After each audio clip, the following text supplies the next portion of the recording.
Musings to the Muse.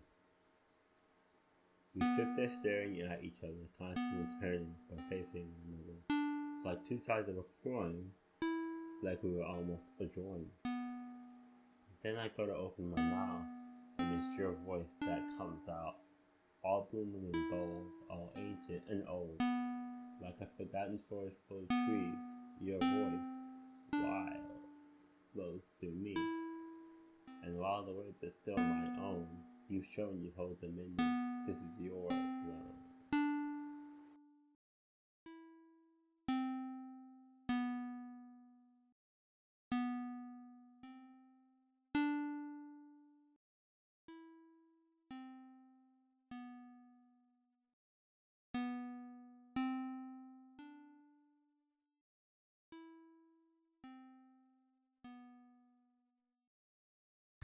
Watch it dance, bouncing around. Tiny dancer for now. Put it in your pocket. Take it with you as you go. Explore and build with it. Build, not burn. Burn with it then. Burn with it then. I am the fan of the flame because I am a fan of light. The flame brings light with it, but also dark as it burns. Two sides to anything you say. Obviously, something must be taken to be gained. The loss of one is the gain of the other, is it not? When you look at the ash, do you remember the light? It burns just like anything else would. You'd expect it to. It was a building like a house, but precious somehow. A sanctuary built out there was needed. If the flames got to it, the light went up and everywhere, and then everything is dark. You see the conversion, right? Magical transformation, combustion. You see that right there? That's magic. Real magic. See the way it takes over? Majestic. You see the way the flames take control? Majestic. You see the way I have control? Majestic. You see the way I did it? This way chaos cannot take hold. I am the flame that burns. I am destruction. I am creation. I am too the darkness that is left when the flames sputter out. I am control. I am in control. I am in control. I am control. I am out of control. I am the flame. Look at me. I am right now. Look at me. Look at me pivot. I am wild. I am living. I will burn your house down because I can, because I want to, because it is what I do. I am destruction. It is my blood and my right. I am in control. This is mine. Everything. And so the fire rages on. There's nothing left but the shell of what once was. Memories tied up in secret areas of the mind because they hide well there. Either they are hidden deep, like buried treasure, like a lost mine trying to find a foot. The fire takes all but the memories of what once was and the promise of what could be. It's sad, ain't it? But honestly, what was lost and what was gained? Nothing. You look at it like a conversion, and it all makes sense.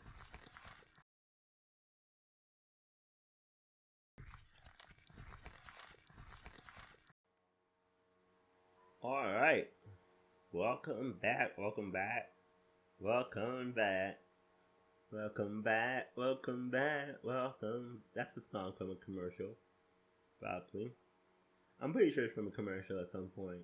Um, but yeah, we're back. Welcome back to Musings with the Muse. This is, I do believe, episode 11. We will be talking about fire today. I've been psyching myself up for this one for a while now. Because the topic itself is, you know, it's a sensitive topic for me personally. Um, because, well, a couple of things really, but the main thing is that this is about something that like actually happened. So I mean, in terms of that, in terms of the realism of the piece, it's very real to me. So in its intent, um, it may or may not be about an actual fire. Um, you know, as we get further and further into this episode, I mean, you can draw your own conclusions probably, but I'm gonna leave it at that. It may or may not be. And I said in the past that it's definitely an actual fire. But in terms of like the art itself, we're talking about it as an art piece right now, it may or may not be about an actual fire, and you can draw your own conclusions about that. I think the imagery here is very strong, and I think the words are very strong on the page for what we're talking about. Right now, we're talking about themes and how we kind of get into those and what we're trying to show with this piece. So let's dive right into it. You've already heard the piece, obviously, at this point. Refresh your memory if you haven't listened to the album. Please give it a shot on the album. The album is really fun. Just sit down, like 20 something minutes long. Not a very long album. It's only an introduction and then 6 pieces, each corresponding with an element: fire, water, earth, air, light, and dark. Not in that order. The It's air and earth and then dark and light. But when I'm saying it like that, it makes a lot more sense. No, in the album progression, it makes more sense, I think, to set it up the way I set it up for the album progression and the theme of the album. And we're probably gonna get into that next week. Actually, where I think I'm just gonna talk about the Elementalist next week and the piece, the introduction piece, but also the album as a whole and the concept behind the album, and those two go hand in hand. That introduction piece is kind of like an explaining of the album itself. If you listen to it deeply, and if you kind of like listen to the words, then you kind of get a sense of the overarching concept of the album. But we're not going to talk about today. We're talking about fire today. The last piece I have to discuss on the album. And yeah, let's just jump right into it. The first piece. Watch it dance, bouncing around. A tiny dancer for now. Put it in your pocket. Take it with you as you go.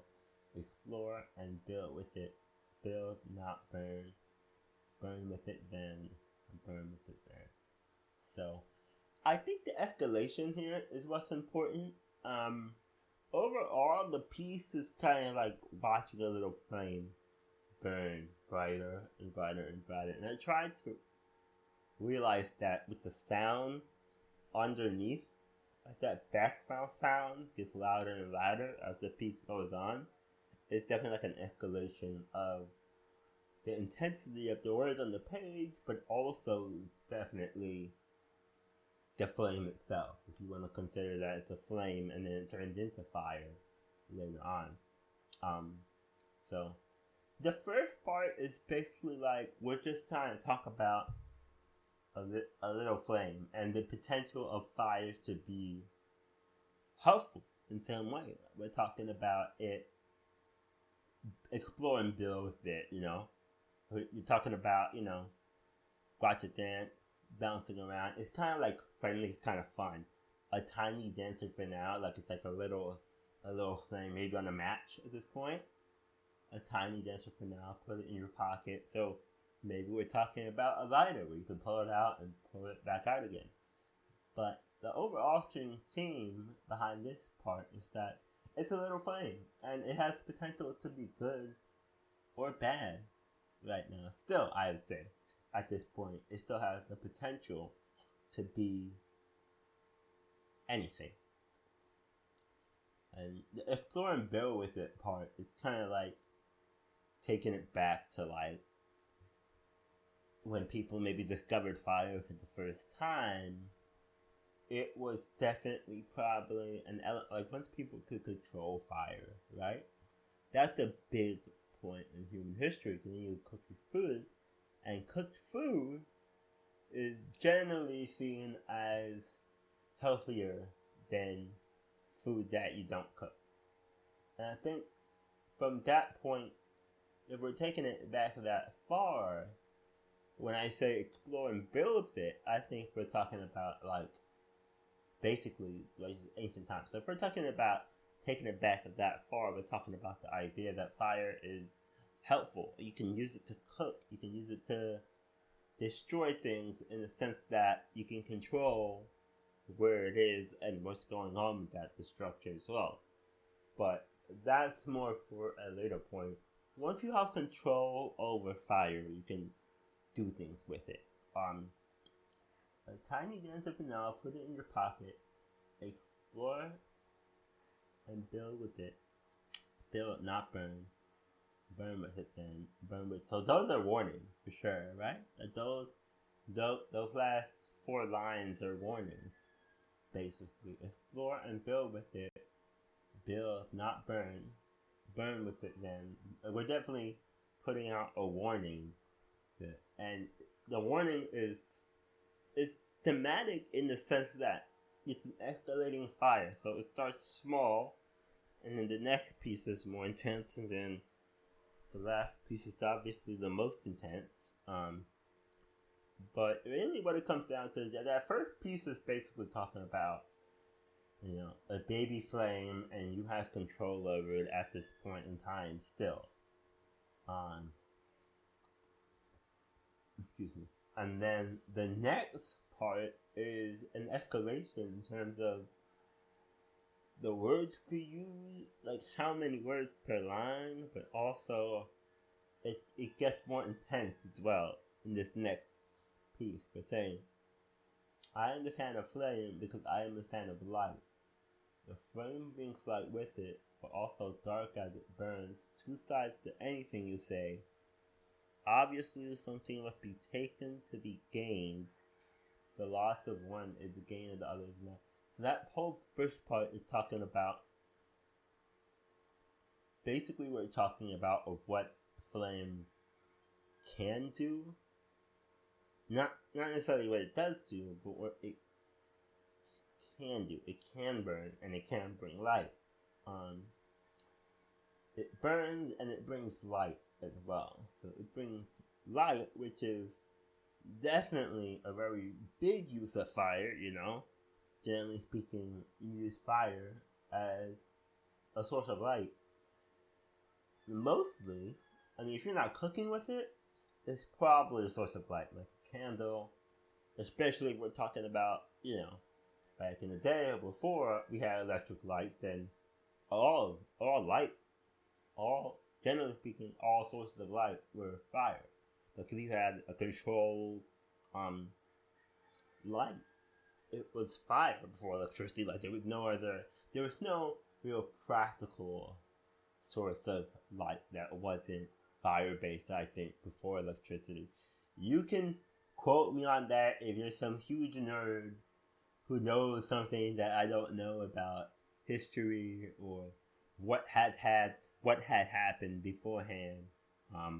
But I'm pretty sure that's an accurate statement that most light sources before the invention of electricity, and even up until when electricity was able to be controlled, all the light sources came from fire, which obviously is a danger in and of itself. But once you have control over fire, it's it's okay. As long as it's not burning out of control. If it's in a lantern, it's like a little wick, and then that lantern basically has to hit the floor before something bad happens, right? Like we're not talking about a big flame here. We're talking about a little controlled flame.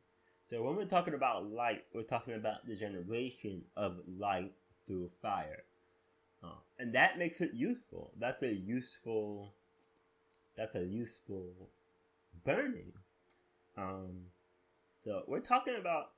So now the escalation from the first part is that we're looking at fire as just we're discovering fire.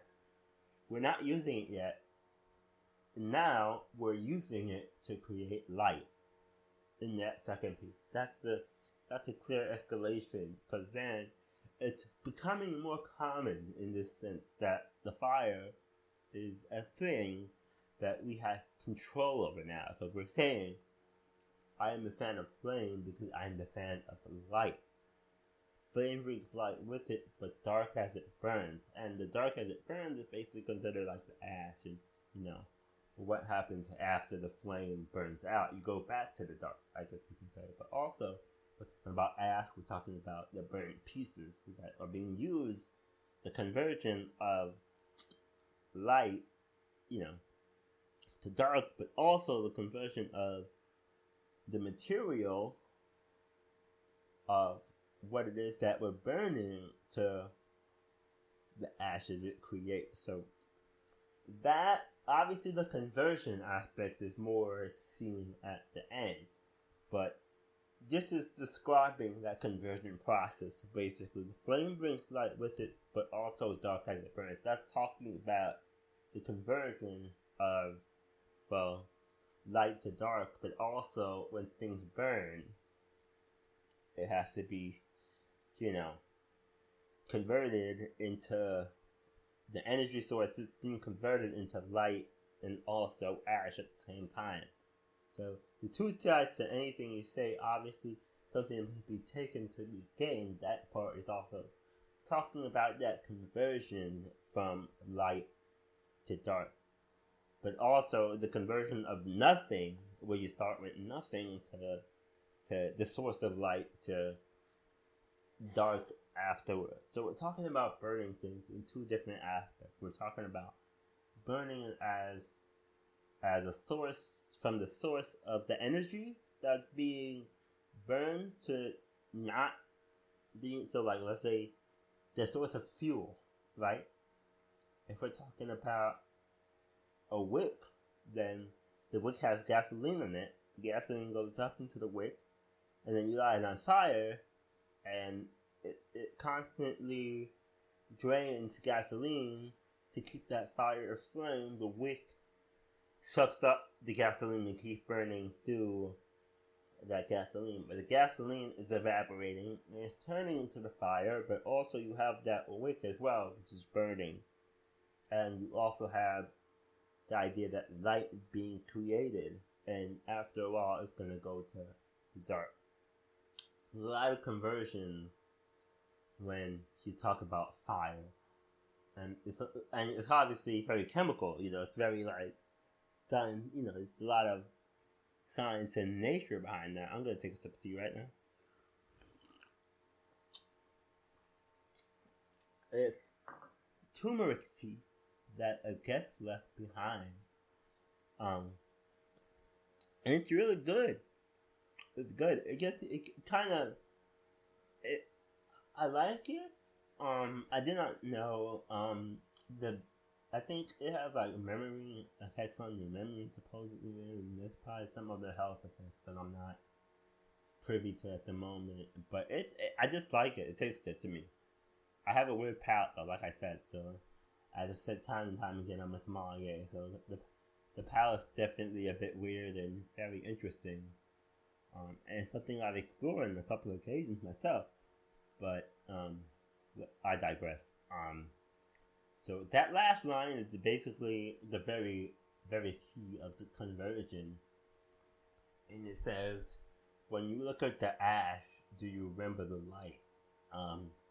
So when you look at the ash on the floor, do you remember that it like that ash was light at some point? Um, so that line is it's very like cynical almost. I'd say it's like, well, the light is gone, obviously at this point. If you're looking at ash on the ground, but do you remember that ash was once a source of light? And it's almost like saying that they give you the sense that we're talking about like maybe like respecting the ash in some way because the ash was once a source of light that you used.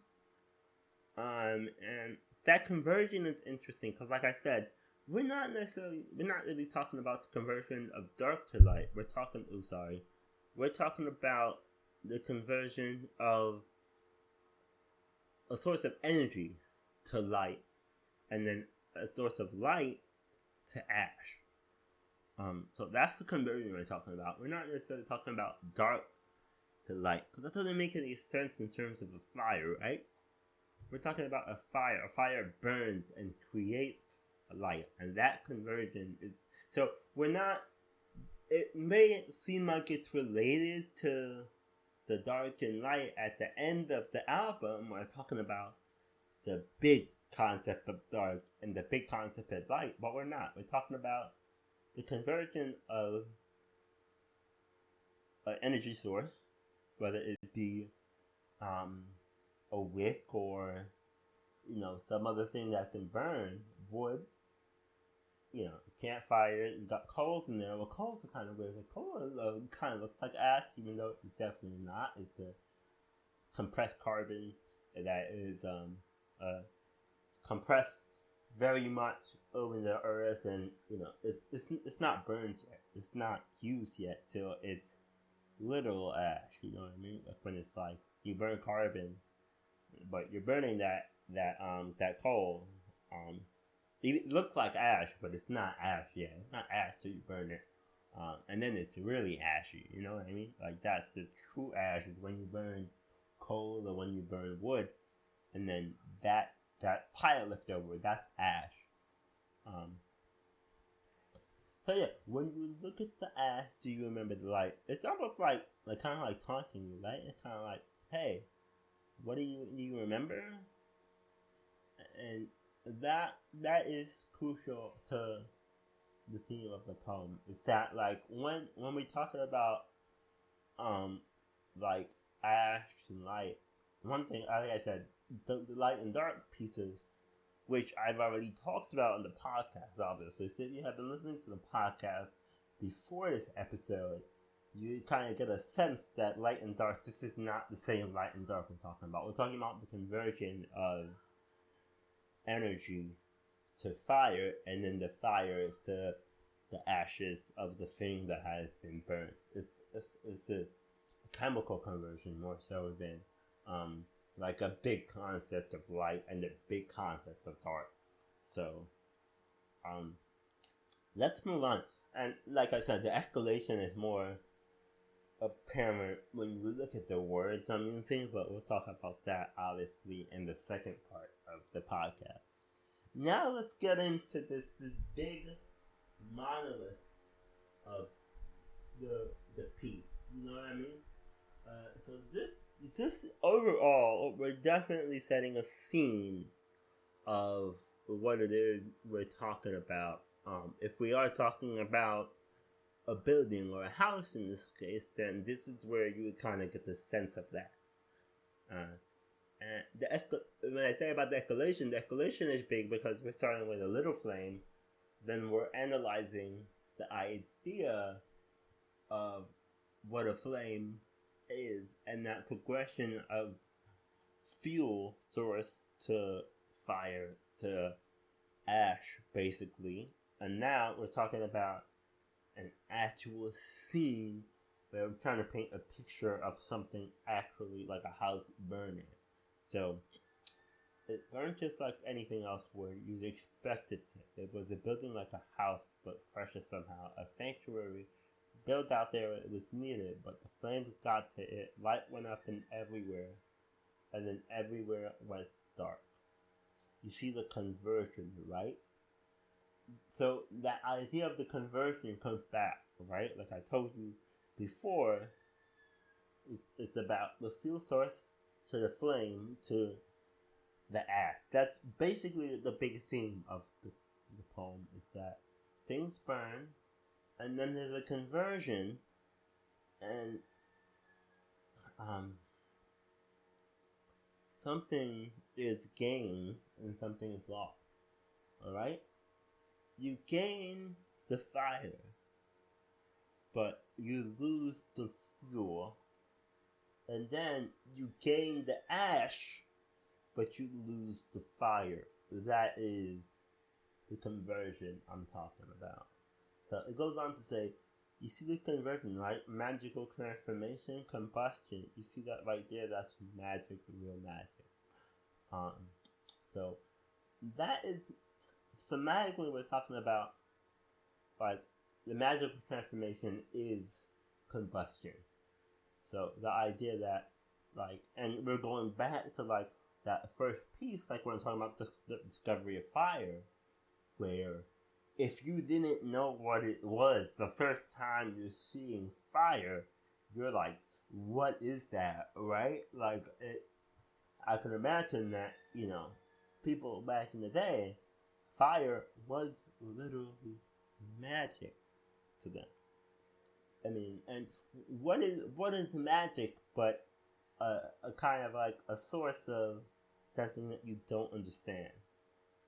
And then, so if you're like a scientific minded person, like I am, you would say that most things are probably explainable by the laws of physics, the laws of the physics of the world that we live in. Most things can be explained. If it happens in this world, it can be explained by the physics of this world. That contradicts, obviously, if you have any spiritual takes on anything. I am somewhat spiritual as well, but I do respect the laws of physics and I do respect the laws of science. So, what I'm talking about here, the magical transformation on one end, it's this magical transformation, combustion. Those are two separate ideas, right? But they're talking about the same thing. And here, you see that right there, that's magic, real magic. So we're talking about the concept of fire is magical. It really is. It really is. So we're talking it up now, but I think this is a crucial point to get across that fire at one point was seen as magic because it is magical. It is kind of like a weird thing to kind of talk about and possess and be able to control. And a lot of, I would say, stories are about, a lot of old stories about the power of fire, you know? Prometheus, he went up, in the Greek myth, he went up and stole fire from the gods, right? And he brought it back down to humans. He said, hey, this is ours now, we got it. But that was a godly thing before, right? Is that Prometheus? That's probably Prometheus. I think it's Prometheus that stole fire. But yeah, and there are all these myths and legends. They're fire-breathing dragons that just burn stuff down. Now, was it an actual fire-breathing dragon we're talking about? Or was it the idea that fire came out of nowhere and it just takes what it wants and leaves? But fire itself in these stories are like entities, you know what I mean? Like they're like things that exist and you can like kind of, you can't control it till they're on. So these myths are kind of built around the idea that fire is a force of nature, can control it, it's magical, it's like a thing of its own. So now we're talking about fire in the sense that it is a thing, it's magic basically. So now this is talking about fire as an entity, like fire is the one that's talking here itself. So we're gonna go down here. Not yet, but okay. See the way it takes over, majestic. See the way the flames take control, majestic. See the way I have control, majestic. Those lines are like just like kind of thrown about for like when fire was like created. The idea that fire was like an energy, it was like a magic almost. So if you had control of fire, if you knew how to use fire effectively, and if you knew how to like control it, that's like a source of magic. That's power, and majesty. You know, it's a very, it's almost like you're like a king if you have the ability to control. Like let's say back in the day, if you had like a lighter. Like, let's say you went back in time and you had a lighter in your hand, and you were showing off your lighter to people in like the 1200s and shit. They'd be like, "What? What is this? This magician, bro? We gotta bring this guy to the king very easily, you know? Like it would just be like people would be like, "What is going on here?" And right now it's very common, you know. A lighter is common. Matches are common. You go to the store, you can buy both those things. But back in the day, you couldn't. You couldn't just go to the store and buy something. You really had to.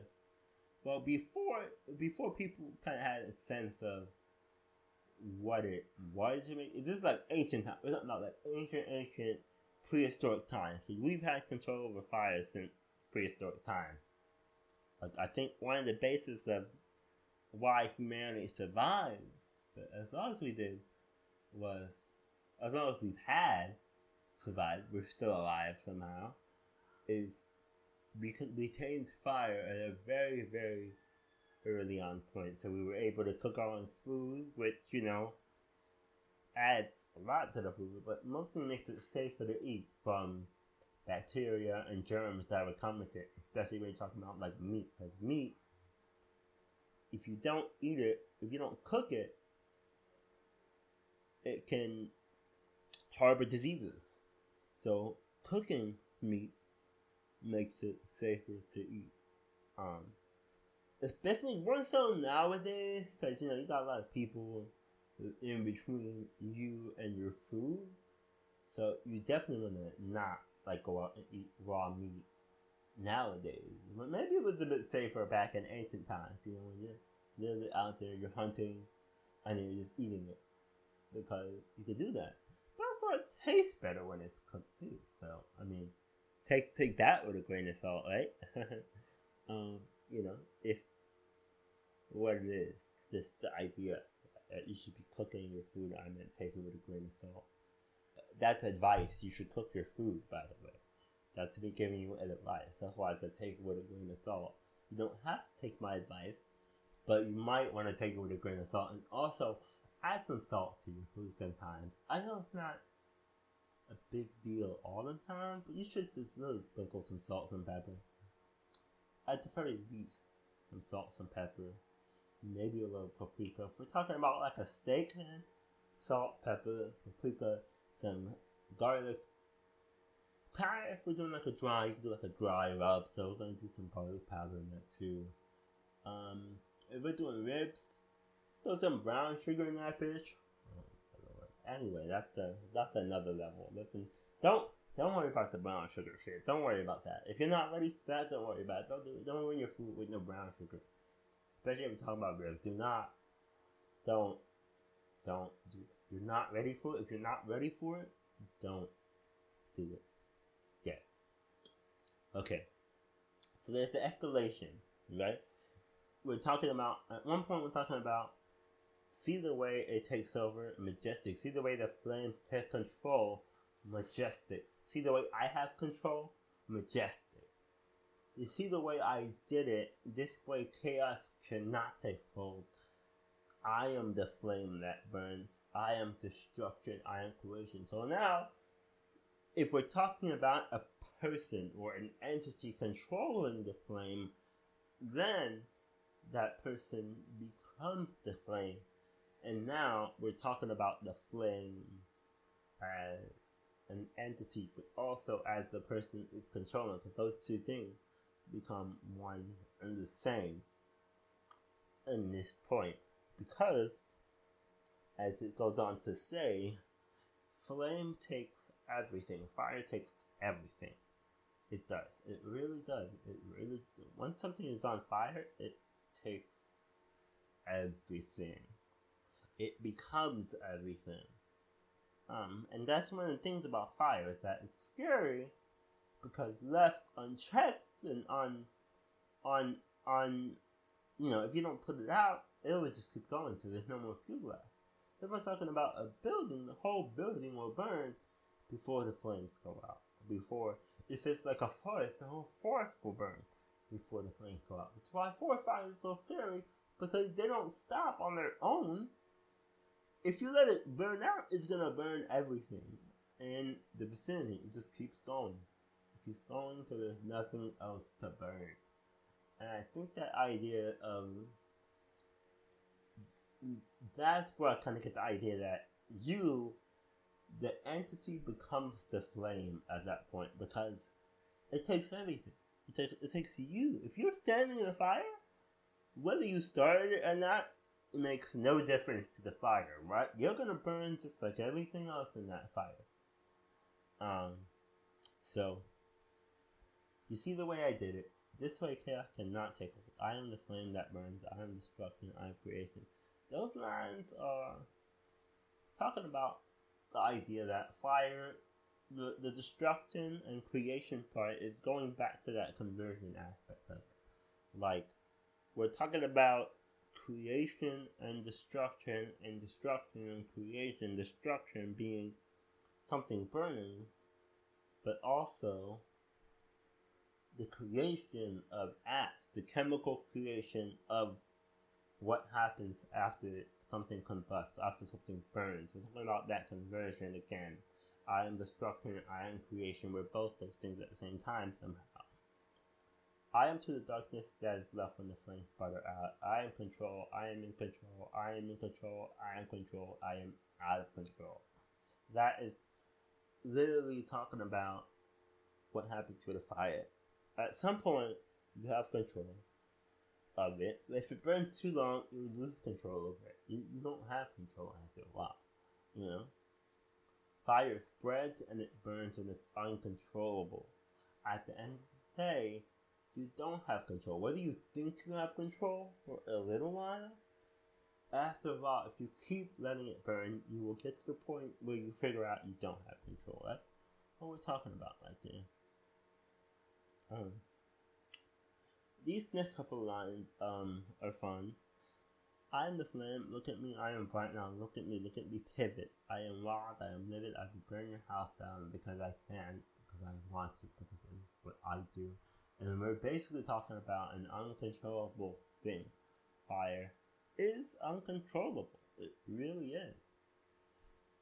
The theme of the poem is basically if fire burns and you shouldn't touch it.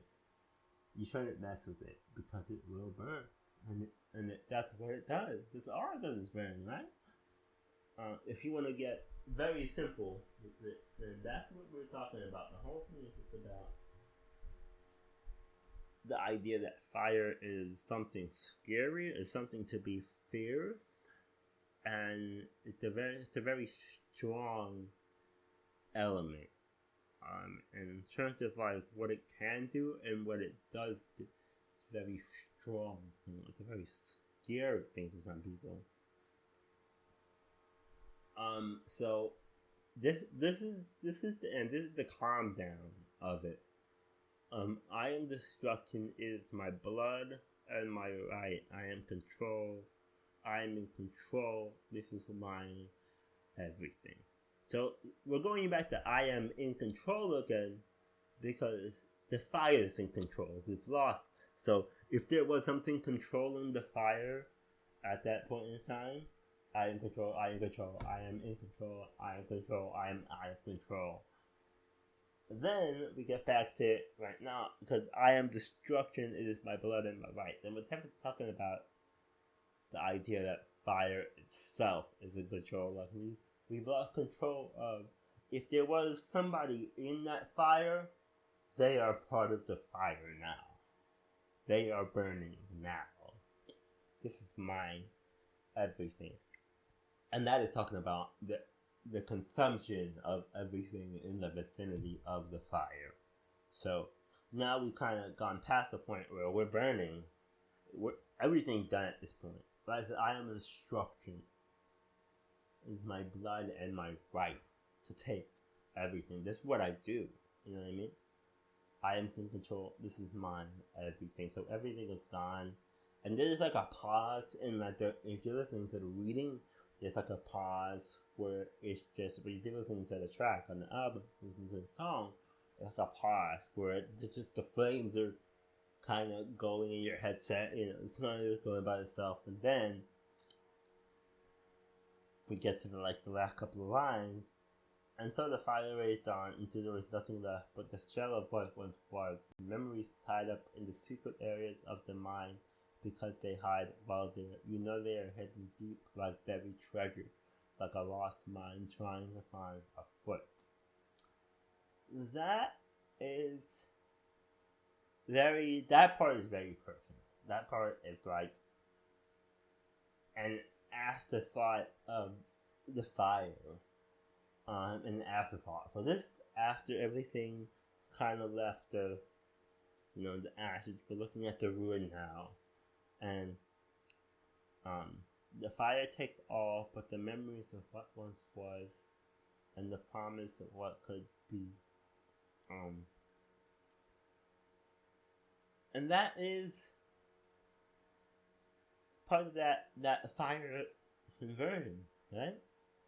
The fire takes all but the memories of what once was and the promise of what could be. It takes everything physical, but the memories and the promises of the future, like, it's like, you can still live, you're still alive, there's nothing really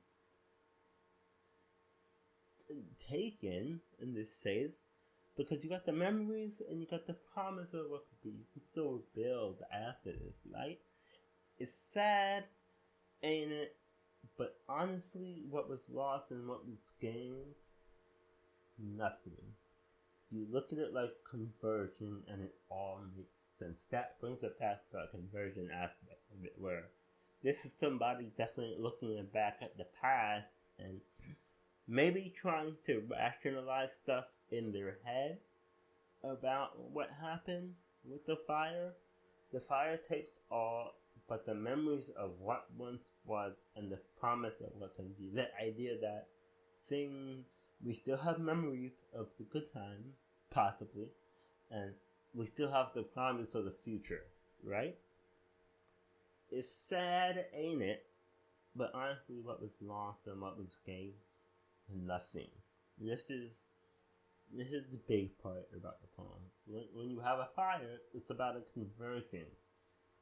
But you don't lose anything, it's just converted into ash. It's not about, you still have all your stuff, it's just converted to ash. Not that that's useful to you, but you still own the same amount of stuff.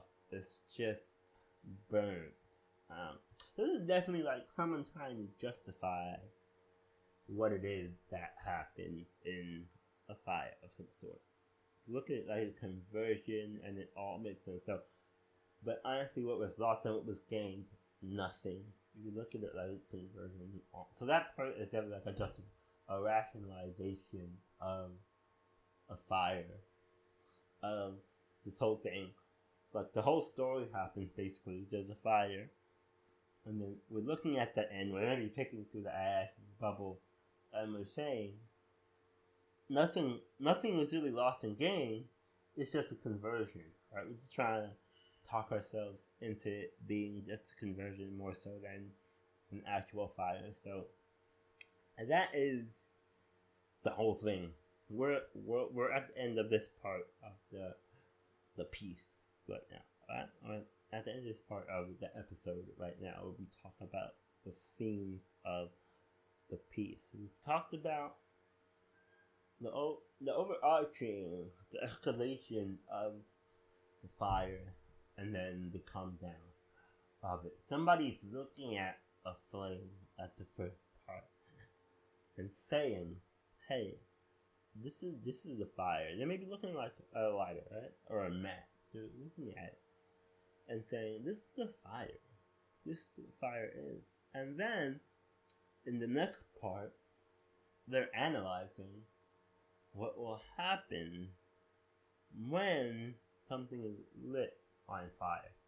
And we're literally saying, hey, I'm a fan of the flame because I'm the fan of light. The flame brings light with it, but also dark as it burns. It's all about that conversion of light to dark, but in a very physical manifestation of light, the physical light that a flame creates to the ash, the darkness that it leaves behind afterwards, the ash, but also dark as it burns. Like, I don't want to get those two ideas confused with light and dark, which are elements of their own themselves. We're talking about the physical aspect of the light, the creation of light from a flame, and then the aspect of the dark, the ashes of the darkness, the ashes that are dark at the end of it, and the darkness when the light leaves. It's also the source of light. It also becomes dark, but there's also ash on the ground. So now the idea is that we're maybe looking at somebody who's looking at a flame in the first piece, Then there's kind of thinking about what will happen if it does, kind of analyzing what happens in a fire. Two sides to anything you say. Obviously, something must be taken to be gained.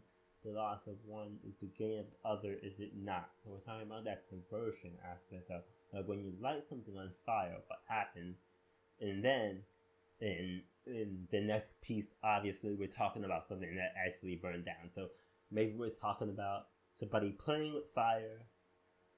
Then the next piece talking about somebody analyzing what will happen if something lights on fire, and then the obviously escalation is lighting something on fire, which is that last piece. So those are the themes of what's happening.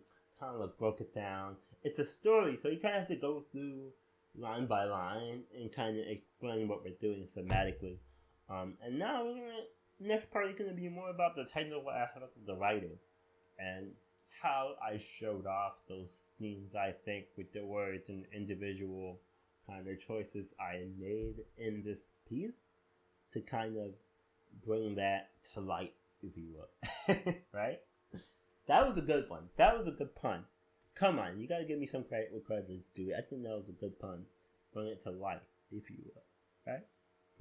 So, alright, we'll be right back with part 2 at some point. I'm gonna finish my tea now, and I'll probably just take a little break and then jump into it at a later time, whether it be today or tomorrow. We're still gonna have to get it out there. Today's Monday. I normally drop it on Tuesday, so potentially speaking, I'm either gonna have to wake up early tomorrow and finish it. Not wake up early, but do it tomorrow, or finish it in the evening today, which is likely.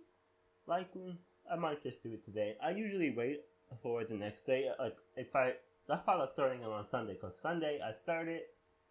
Monday I can finish the recording, and then Tuesday I could just edit and upload it.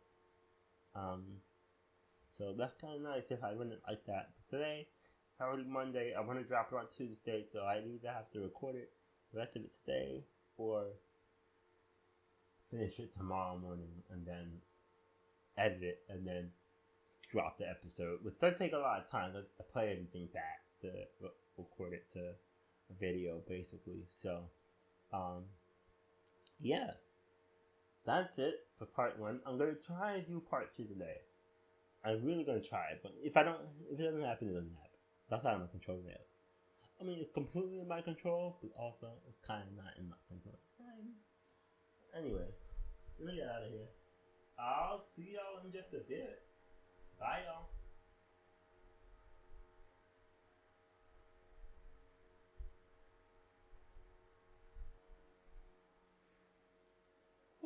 Alright, welcome back. For real this time. This is the second start. I was gonna have the words on my phone, but that didn't work out because my phone started talking to me. Because phones are smart now. They listen to things and they respond. Should they have been listening to me? Probably not.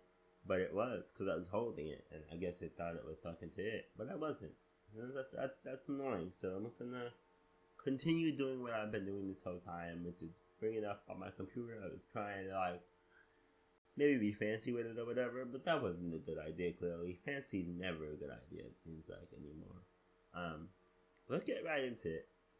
We already talked about the theme of the poem. Basically, how about conversion, and the big theme is the conversion of fuel to light to ash, and what that means in terms of actual seeing that in front of your face, like that happening. So now let's get into how we kind of show that. I think this first piece it's fun, it's short. For one thing, it's short, and the lines are really, really short, right? Watch it dance, bouncing around, a tiny dancer for now. Very staccato, boom, boom, boom. Very short, very short lines in a very short piece. And like I said in the last piece, it's all about that escalation aspect. That's one way to show the escalation fire, uh, from a small flame to a bigger flame, is the length of the sentences, but also the complexity and the complexity of the words, but also the complexity of the writing as well. So, in the first piece, watch it dance, bouncing around, a tiny dancer for now. Put it in your pocket, take it with you. You go explore and build with it, build, not burn, burn with it then. And I feel like I've read that so many times over because it's so short. It's easy to read. It's easy to kind of get through that in one breath almost. You know what I mean? Because it's so short. You know what I mean? Because we're talking about the beginning of the fire, right? And I feel like I use this technique often where I start off with a very simple statement and then I build into more complex statements later on in the piece to show an escalation of whatever's happening. This one we're talking about fire, so obviously there's gonna be an escalation. We're talking about fire because fire burns, and the longer it burns, the more destruction happens. But also, the hotter it gets as well. Fuel sources. Once it hits different fuel sources, we're talking about like a fire of like different fuel sources burn at different heats. That's just how shit works out. Um, and they get really hot. But if you're like talking about like the beginning of a fire, it's not really all that hot at the start. It kind of gains intensity as you go. Um, and this is kind of synonymous with the piece because, like I said, at the beginning the words are short, they're very easy to read, um, and they're very simple too. Build, not burn, burn with it, then burn. Like that statement is very simple. Build, not burn, burn with it, then burn with it, then. And obviously, those two lines are kind of important because, like I said in the last piece, it's a warning, right? It's like we're warning someone to, um, if you don't build with it, if you're not using it constructively, then you're gonna burn with it. That's a warning, right?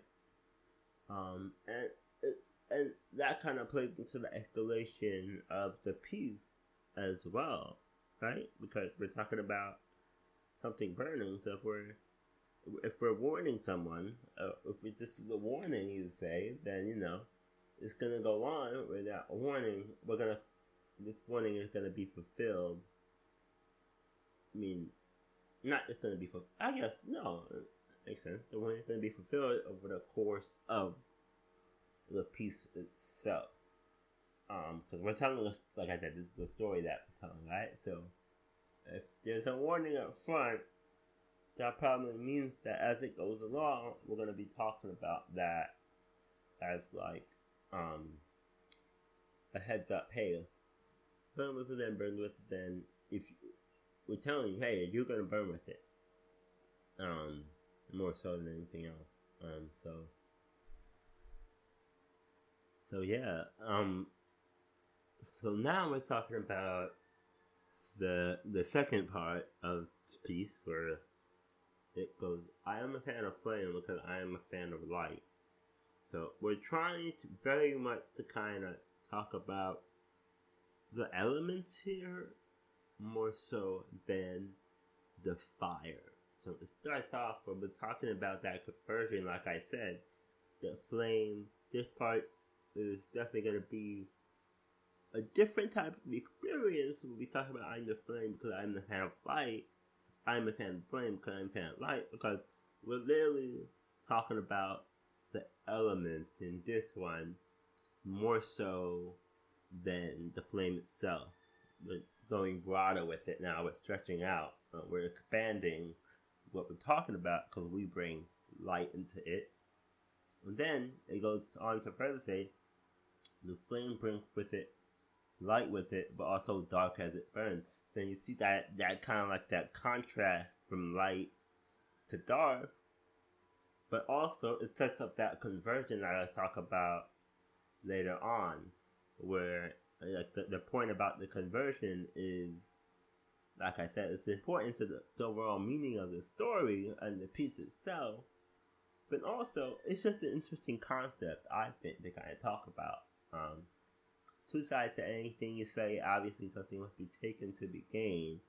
Um, those words are really fun, I think, because two sides to anything you say, it's kind of like you're you're talking about a conversation, like there's somebody there you're talking to, but I think it's just kind of like somebody talking to themselves, almost. Like there's no one else there, I think, in this conversation. But it's kind of like you're thinking to yourself about, like, kind of like philosophically thinking about fire as an element. So I think that kind of two sides to anything you say. Obviously, something must be taken to be gained. The loss of one is the gain of other, is it not? That's kind of like you're asking yourself, like you're posturizing to no one, I think. And I like that idea of that because it kind of makes it seem like somebody's kind of like debating themselves, maybe, almost, to a point. Maybe you see that there. When you look at the ash, do you remember the light? So, the you in that case is, so there's an I there. I am the fan of flame. I am a fan of flame because I am a fan of light. But then, at the end, it's like, when you look at the ash, do you remember the light? So we're definitely getting two perspectives on this concept, like if somebody having a conversation with someone else, but I don't think there's anyone else here. I think it's literally, we're talking about one person who's thinking about it in their own head, and I think that makes sense in terms of like, if we're talking about the theme of fire in general, maybe someone's sitting there trying to debate themselves as to what it is fire is and what it can do, and kind of like maybe they're sitting back and there's the escalation, like I said, of maybe in the beginning you're talking about a small flame, then the fire gets bigger, and then you're kind of analyzing it, you're looking at it, and then that last piece is obviously a continuation, but also an escalation of the fire itself. Like, we're actually talking about something burning at that point already. Um, and not already. I mean, we're starting to talk about something burning. Like, we're definitely like watching a fire. So, the first piece is about discovery of fire. The second piece is more about the idea that we're kind of like debating with ourselves, almost.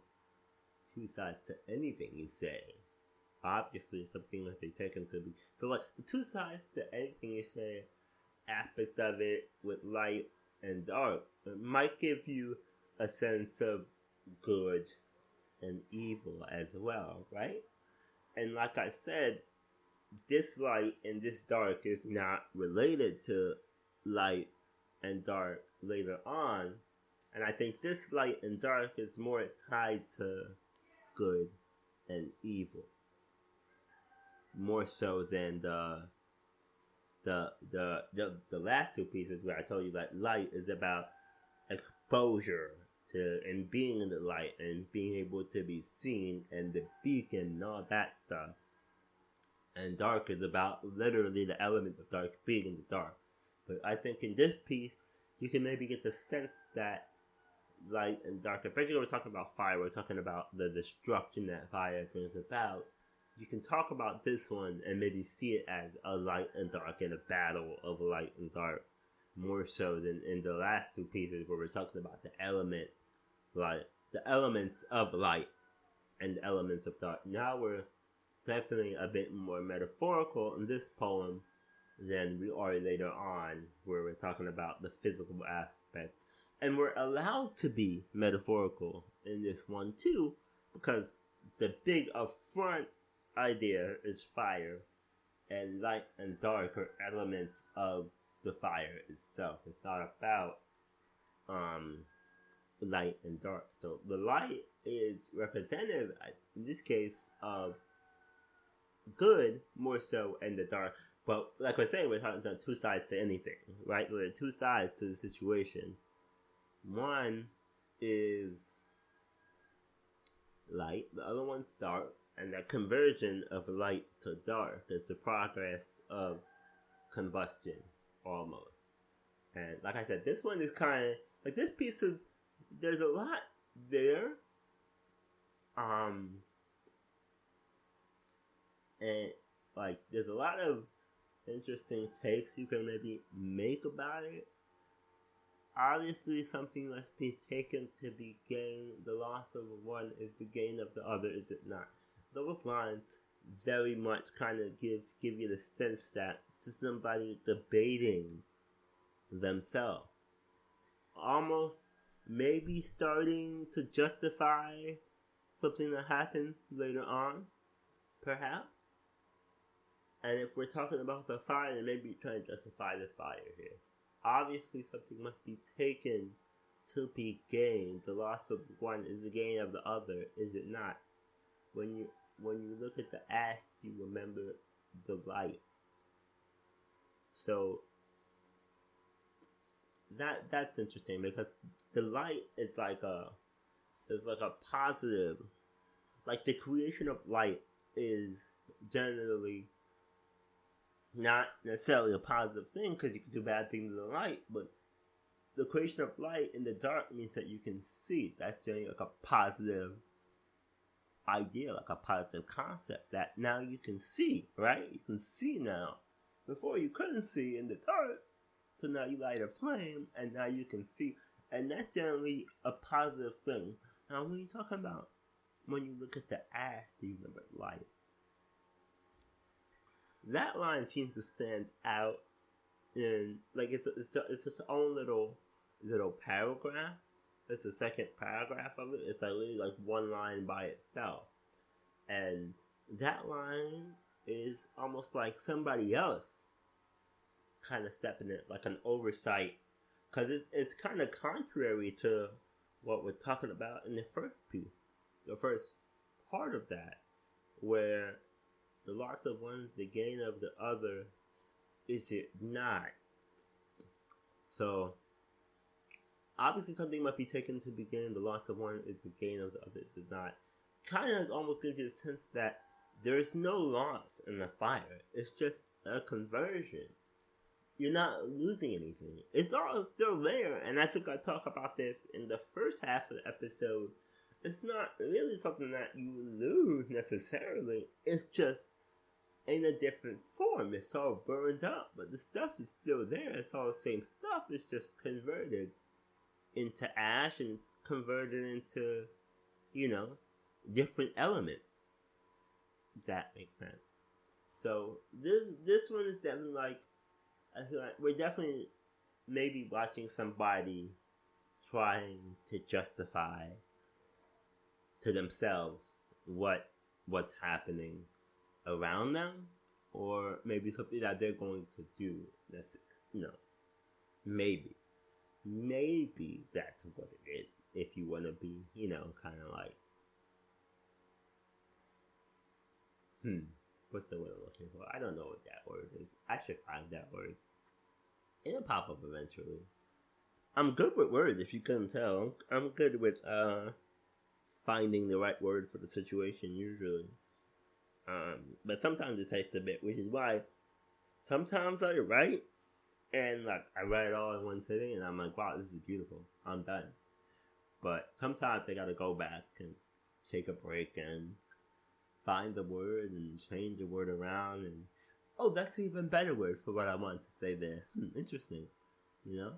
So that's kind of the fun part about writing for me, is kind of experimenting and seeing what words work and what words don't work. And I think in this piece, especially because we're talking about fire, I feel like all the words, I want them to be very, very exact, but also I want them to have that kind of flair to them, because I feel like fire is a very powerful idea and a very scary idea. If you've ever been in a fire, if you've seen a big fire happen, it's scary. It's very scary, and it's a very powerful thing. So I wanted this piece to kind of have that power with the words itself that I use. So I try to keep it, like, I try to keep my writing as simple as possible so that people can read it and not have to go to the dictionary and look shit up. Like I said, I'm very good at words. I know a lot of words. Probably know more words than most people do. To say the least, to say the most, I would say that I'm probably very good at, sounding very smart. If I want to sound very smart, I can sound very smart. But as I said in some point, I'm pretty sure I said this already, smart doesn't help you communicate. Smart is not a tool of communication. I was listening to music earlier today, and I was listening to some Bob Marley. And the one thing I love about Bob Marley is that he made music for people that they could understand. And I think that's one thing about Bob Marley, is that you'll say that his lyrics are not complicated. Is he very smart? Was he a very smart man? Surely, one of the smartest. Like, his musical sense and his composition and the way he sang and the way he thought about music and words was definitely on a different level than most other musicians today. But the words he used were so understandable because he's writing for people who aren't, maybe most of them just didn't go to school. And I'm not saying the Caribbean is, uneducated. It's actually very much not that at all. Education is very important out here. But if you're talking about like country folk and the disparity between country folk and, people in cities and country folk and, just, it's not as important necessarily if you live at home and you're farming all day and, you don't really have to go to university necessarily to live a good life if you're in the Caribbean, which is kind of nice because there aren't a lot of universities here compared to like America or like another, like a first world, quote unquote, first world country. So if we're talking about it like that, then Bob Marley's a genius because he made music understandable for people. That's what I try to do. I don't use a bunch of big fancy words unless there's a point to the big fancy words. So this next part, getting into this next piece now, what I'm talking about is that we're talking about the ideas of what order fire can do now. And the words, they get more complex, like I said, as the writing goes on, the words get more complex and maybe bigger, but they're not overly complicated words, but maybe there's a lot of meaning behind the word choices. Like this line, is the building like a house, but precious somehow. Okay. And then we talk about it as a sanctuary. A sanctuary and house can be synonyms of each other. Like they can mean the same thing, right? Or if we want to say a home built out there where it was needed, but the flame got it, light went up and everywhere, and then everything went dark. No, we're talking about a sanctuary. It's a safe place. It's a haven. Home doesn't really necessarily give you that idea necessarily that of the safety of it. Home is a safe word, obviously, but when you say sanctuary kind of escalates that to the next level of safety. Sanctuary implies that there's peace and there's calmness and you know a sanctuary is kind of like a deeper idea than just a home. Home is a very simple concept. Sanctuary kind of like adds more like a home can be a sanctuary, but all sanctuaries are not necessarily homes. And in fact, sanctuaries can kind of broaden out where you might not necessarily live in a sanctuary. A home kind of implies that you live there. A sanctuary, it can be a home, but also a sanctuary kind of has a different meaning and a different scope to what it is we're talking about. We're talking about a sanctuary, I would say. So, but the film got to it, like went up and everywhere, and then everything was dark. I like that in terms of like the imagery of what we're talking about, but the flames got to it, light went up and everywhere, and then everything was dark. So we're talking about that conversion again. We're talking about that light went up, the flames got to it, and then on fire, light went up and everywhere, and then everything was dark. That's a very visual element of the piece. And like I said, I want you to kind of think about the element. I want you to think about the fire. I want you to see it. It's a very visual thing that people can understand fire because they've seen fire before. I want you to see the building on fire here. I want you to be there almost. I don't want you to be in the fire. I want you to see the fire. I want you to be a witness to this. Like, witness me. Witness this thing that's on fire, right? You see the conversion, right? So now we're kind of sitting back. Me and you are kind of sitting back. You see that conversion? Magical transformation, combustion. You see that? Like, yeah, that's magic. Real magic. Like I said, the conversion's important, obviously, but the magical transformation combustion part, that is literally like, is it magic? Yes. Is it science? Also, yes. Is there some explainable reason for it? Yes. But also, it's also magic too. It's both those things. It's the two aspects of it is that yes, it's magical, but it's also just the science of and the nature of what is going to happen if you light something on fire. It's both those things. The magical transformation, but it's also combustion. You see that right there? That's magic, real magic. And that's a good confirmation that yes, it is magic. Obviously, it's combustion because we're watching it happen, but it's also magic, and that's magic, real magic. Um, So, like I said earlier, magic kind of is the idea that you don't understand what it is that you're looking at in your face. So, when we say magic, we're talking about that idea. We don't know what's going on. So, we're calling it magic because it's easier than kind of like, like, what are the other options? If you're not calling it magic, if you're not trying to put an explanation on it, then you're not calling it anything, you're just ignoring it, saying, okay, well, this is a thing. At least if we call it magic, we can quantify it and think that we don't understand that is happening. Otherwise, we're not classifying it. And I think the human mind just loves classifying stuff and putting it into boxes and saying, this is what that is. We like understanding stuff. If we don't understand it, we still try to understand it in a way that makes sense to us. So we try to justify a lot. And the magical aspect of it is almost a justification in and of itself, right? We're talking about the justification of this is just magic, bro. I I I can control it, I guess, but it's magical. Look at it burn, it's magic.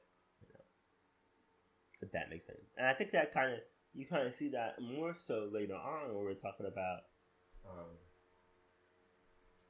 the justification of what's going on, because it's like the piece itself is really the explanation, like I said, of it's like at one point we are talking about the flame, then we're analyzing the flame, then the flame comes to life, and then we become the flame itself. Whoever is the viewpoint here, it goes from you see that conversion, right? You see that right there. See the way it takes over? Majestic. See the way the flames take control? Majestic. You see the way I have control? Then it switches to I. And then you see the way I did it. This way, chaos cannot take hold. It's like we're saying I. You see the way I did it. So it's a you still, but then you see the way I did it. And then I am the flame that burns. I am destruction. I am creation. We're becoming the flame slowly. So it's like it's engulfing, right? The flame is there. We're watching the flame, and then we become the flame. Towards the end of the piece, it kind of goes on.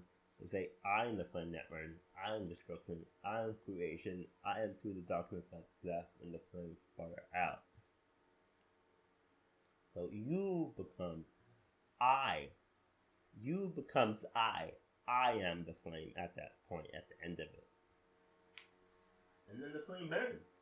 And then this is literally what we're talking about. We're talking about this part after the you see the way I did it. This way chaos cannot take hold. I am the flame that burns. I am destruction. I am creation.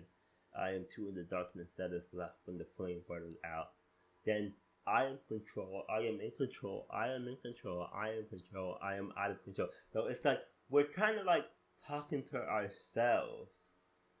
Like we're talking to ourselves. Whoever the I is, they are talking to themselves about what it is going on here.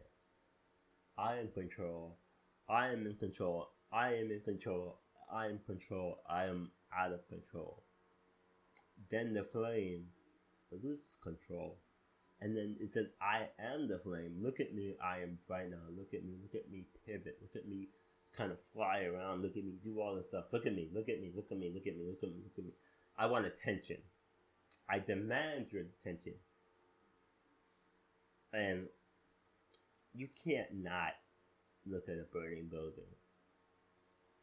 Unless you're really cool and you're walking away from it and your sunglasses are on and then you take off your sunglasses and you walk away from it. That's the only way to not look at a burning building. You know, like you see, it's not in Miami, guys. Like this is what was. Otherwise, you're watching that building burn. There's no other way around it. There's nothing else to watch. There's nothing else to look at. If there's a fire, you're looking at that fire burn. Or you're putting it out or actively trying to deal with it, right? Like those are the only two things you can do in a fire. Is look at the fire or, try to put it out. If it's something that needs to be put out, you put it out. It's kind of hard not to do that. If the fire is big enough, it's kind of hard to not look at the fire burning, right? I am wild, I am livid, I will burn your house down because I can, because I want to, because it is what I do. So this part is like a justification of the flame itself.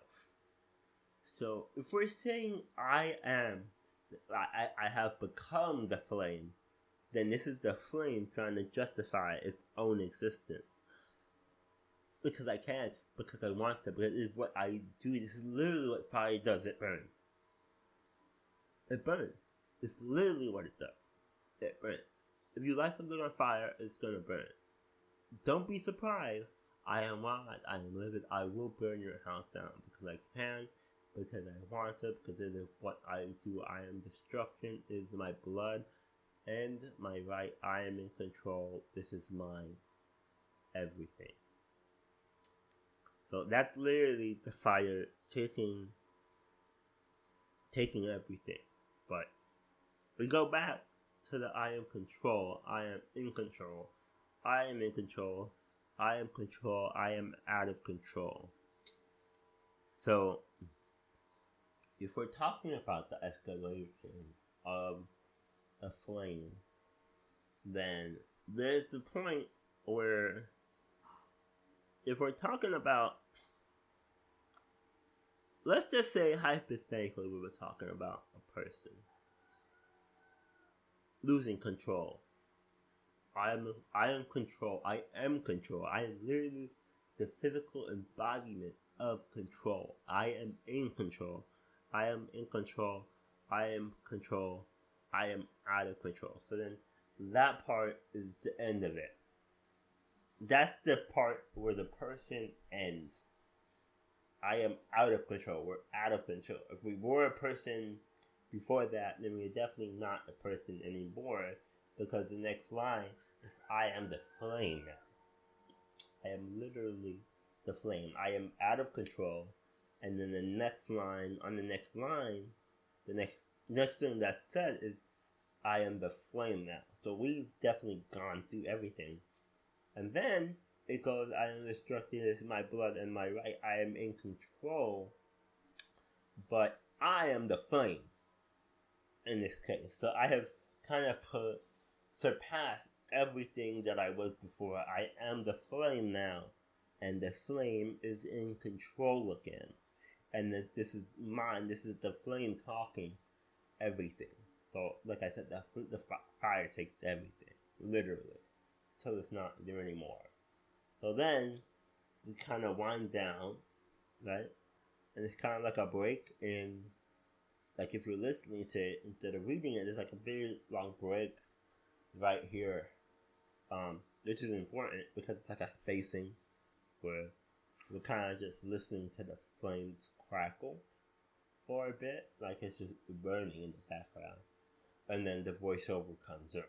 It just this last two lines, they kind of like a voiceover almost over the piece of that burning aspect of it. So it's like we're watching a fire burn, and this is the end of the fire, and this is my everything is literally the end of the fire burning.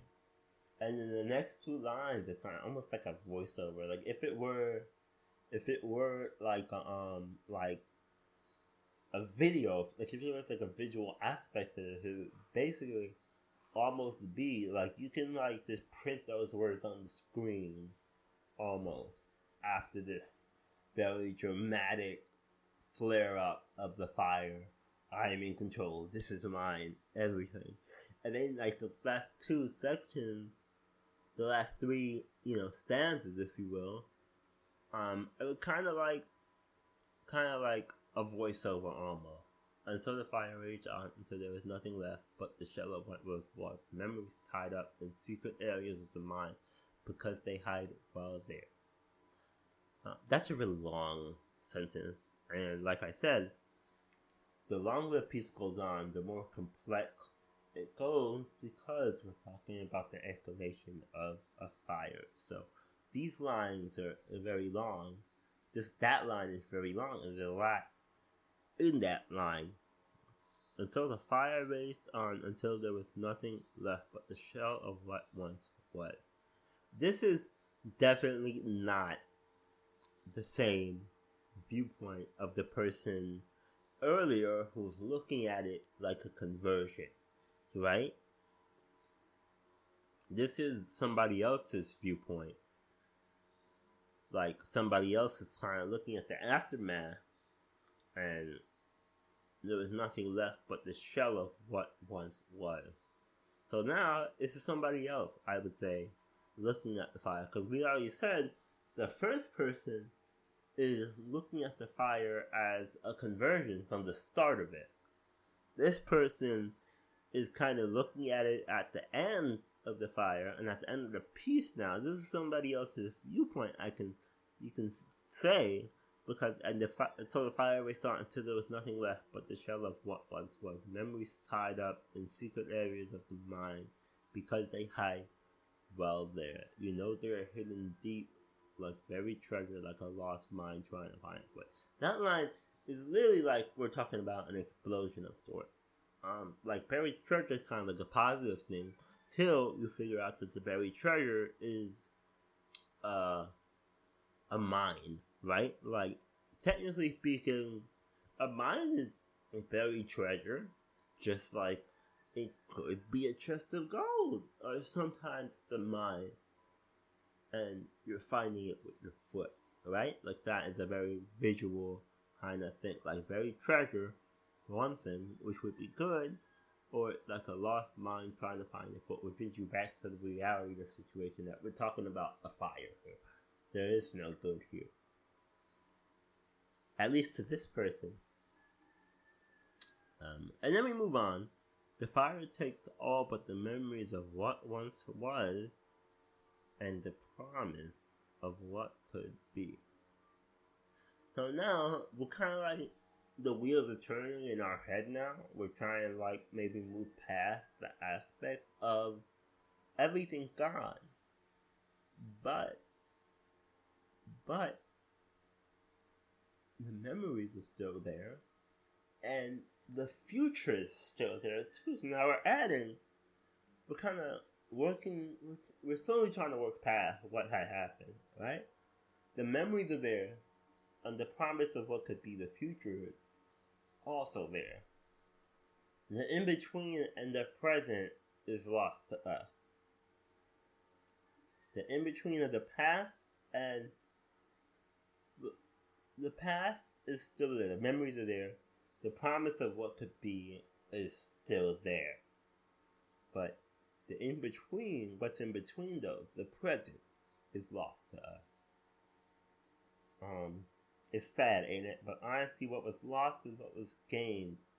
Nothing. And this part is literally the justification part. But honestly, what was lost and what was gained, nothing. You look at it like a conversion and it all makes sense. So, you see what I'm saying? Like, it's about the progression from everything's lost to everything but the memories that we have and the future that can be created past this point. Like, we're still here, right? We can still create positive memories.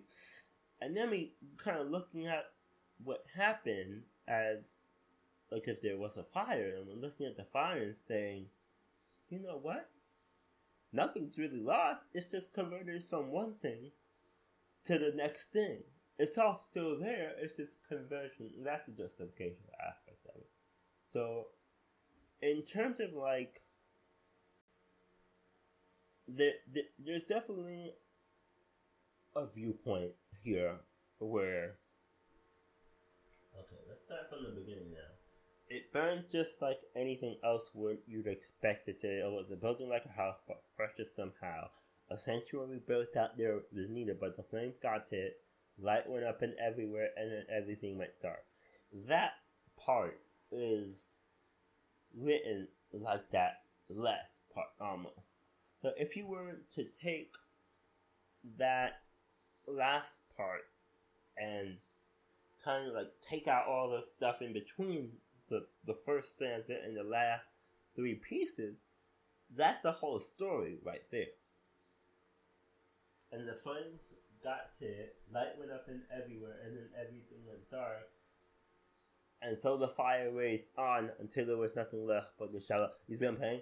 So that part obviously is written in a way that it's a continuation of the story, but those two viewpoints are one person or one concept of a being that is kind of like telling the story, and then the in between is what happens, and the difference, and then you could tell that the lines they become different, right?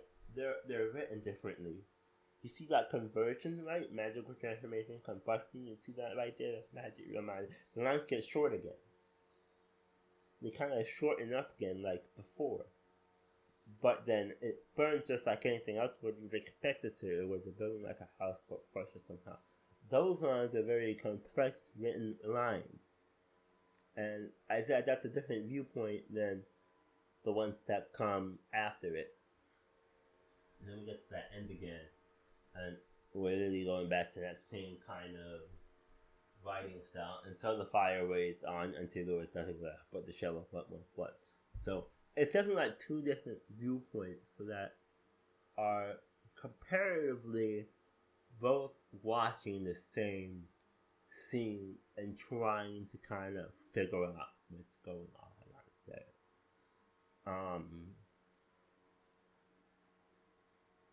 I think that's a very clean way to leave it. I don't know what else I can say about it without kind of dragging myself into this point in time where this may or may not have happened. Um, so I think we'll leave it at that. I think I did a good job of explaining it. I'm gonna give myself a pat on the back, a rub on the shoulder, if you will, and we're gonna call it here. I think that was a good explanation you got there. And like I said, anything else I say would be very much like just like if you want to read it over, I would say maybe if you kind of want to get a sense of it, now would be a good time to go listen to the piece by itself. After this explanation of it, after this, and for all these things that I've written and kind of worked on and recorded, I think it makes more sense if you listen to it afterwards. After you kind of hear the explanation of it, go back and give it another listen and see if you agree with the way I said stuff, and maybe if you agree with what I'm saying right now about the words and the things. If you can pick up on the things some more so now that I explained it to you, maybe you'll go back and listen to it and say, hey, I get that. Wow, I see what he's saying there. Wow, I kind of understand it now. That would be the best part about this whole experience for me is being able to go back and listen to it now and say, huh, you know what? I didn't see that before, but now I understand what he's talking about here more so than I did before when I was just sitting down, twiddling my thumbs listening to it. Or maybe you read it first and then you went back and listened to it and said, huh, I don't really know what he's talking about. And then you listen to the hour and a half long podcast episode of it, and then you're like, oh wow, that does make sense. Maybe that's you right now. Maybe you're at the end of this journey and you're here with me and you're ready to continue and learn about the big concept, which is next week we're going to talk about the Elementalist as a piece, but also as a concept and the whole album, the end of the album or the beginning of the album, depending on how you want to look at it, because it's the last piece I wrote, but the beginning of the album, because it ties everything together. But you kind of have to listen to the album, kind of understand how it ties everything together and what maybe we're talking about. And the idea of the Elementalist is that there are these 6 elements to this person. The person, or the being, if you will, because we're not necessarily talking about a human being here. We're talking about the Elementalist. It's like a construction almost of a being, which wouldn't necessarily be human if you are looking at it as, somebody who has control over the element. It wouldn't necessarily be a human being necessarily. But we'll get more into that next week. I think next week is going to be a lot of fun, where I talk about the concept of the album itself. Because that's kind of what we're leading to right now, right? Where it all came to, why we're here right now, why any of this happened at all, any of this writing stuff.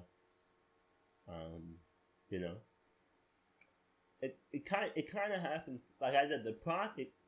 I first started writing it in I think like 20. It took like about 3 years from start to finish. Like the conceptualization of it to finish took about 2 or 3 years total. Uh, because it took a lot of like different elements, literally, but emotionally and mentally it took a lot of elements to kind of put all these things together in one concept, conceptualization um, of the project of a whole. Um, so yeah, we'll get to that next week if you're here, if you're ready for it. That is, it'll be a fun time next week. I think this is fun though, talking about fire. I think we did a good job here. Um, let me know if you have any questions, comments, concerns. I'm okay. Everything's fine. Everything's fine. Everything is fine. No worries here, buddy. No worries here, fam. And yeah, look, I'll end it on that one. I'll end it on that one. That's another joke, if you will, that everything's fine. That's like a meme slash emo with the dog, and he's like in the fire, and everything's on fire, and he's like everything is fine, but like everything's on fire around him. That's also a little joke for y'all. I don't know if you got it or not. Maybe you did. Maybe you did. Maybe you need me to explain it because you don't use a computer at all. If you haven't been on the internet as long as I have, then you might miss some of these things. Um, Perpetually online. Yeah, because where else would I be? All my friends are there. Duh. You think I'm a loser without friends? No, I have a lot of friends. They're all just on the fucking computer. Because I'm a weird fucking person who, people, not necessarily that I don't get along with you. I get along with most people. I just don't really, it's hard to get people to understand who you are, right? Just in general, that's a hard thing. But it's even more, I would say, if you're like a remotely complex, even just a little complex of a person, then you kind of have to get deeper, right? And you might have to dig a bit deeper to find people who understand you. If you are deeper, then you might have to dig a bit deeper for people to understand you. And I have people that understand me now. It just took a long time to kind of get there. It took like a very wide range of, time and space for me to get to where I'm at right now, where people can understand. But it's also about being able to express yourself too. And a lot of my expression comes out in my writing. And like the things that have happened to me come out in my writing. Um, so one way to get to know somebody is to look at them. Another way is to kind of maybe try to understand them, or maybe try to understand things that they create as well. You want to kind of get to know a person, right?